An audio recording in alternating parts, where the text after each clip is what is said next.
Repalle CITU ఆధ్వర్యంలో ఘనంగా May Day జెండాలు ఆవిష్కరణ. మేడే స్ఫూర్తితో కార్మికులు ఐక్య పోరాటాలకు సిద్ధం కావాలి. సిఐటియు జిల్లా అధ్యక్షులు సిహెచ్ మణిలాల్ పిలుపు. రేపల్లె పట్టణంలో మున్సిపల్ ఆఫీస్ వద్ద, ఆర్టీసీ బస్టాండ్ వద్ద, డ్రైవర్స్, గవర్నమెంట్ హాస్పిటల్ వద్ద, medical and health employees union, bus stand, rickshaw stand, Nehru బొమ్మ వద్ద, తాపీ వర్కర్స్ యూనియన్, అంబేద్కర్ పార్క్ వద్ద, భగత్ సింగ్ ఒంటి ఎద్దుబళ్ళు యూనియన్, ఓల్డ్ టౌన్ అంకమ్మ చెట్టు వద్ద అంకమ్మ తల్లి బజార్ ముఠా workers, railway station auto drivers, Karumuru Padmalaya, Vejellalanka Durga rice మిల్లులు, పేటేరు మహాలక్ష్మి రైస్ మిల్లు, రేపల్లె పట్టణంలో వివిధ ఆటో స్టాండ్స్, మొత్తం 30 చోట్ల సిఐటియు జెండాలు ఆవిష్కరించడం జరిగింది. ఈ సందర్భంగా సిఐటియు జిల్లా అధ్యక్షులు సిహెచ్ మణిలాల్ మాట్లాడుతూ, అంతర్జాతీయ కార్మిక దినోత్సవం మేడే ద్వారా కార్మికులు సాధించుకున్న 8 గంటల పనిని నేడు కేంద్రం ప్రభుత్వం 12 గంటలకు మార్చడం కోసం ముందుకు వస్తున్నది.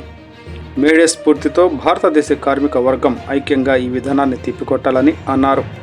కార్మిక వర్గం అనేక పోరాటాలు చేసి సాధించుకున్న కార్మిక చట్టాల్లో సవరణలు చేయడం ద్వారా కార్మికుల హక్కులు హరించే కుట్ర జరుగుతుంది.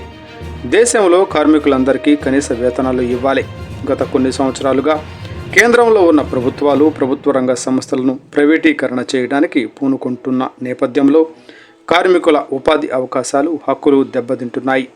కావున మేడే స్ఫూర్తితో దేశంలో జాతి సంపద అయిన ప్రభుత్వ రంగ సంస్థలు కాపాడుకోవడానికి దేశవ్యాప్తంగా లేబర్ కోడ్లను నిరసిస్తూ మే 20 కార్మికుల సమ్మెలో కార్మిక హక్కులు సాధించుకోవడానికి కార్మిక వర్గం పోరాటంలోకి రావాలని పిలుపునిచ్చారు.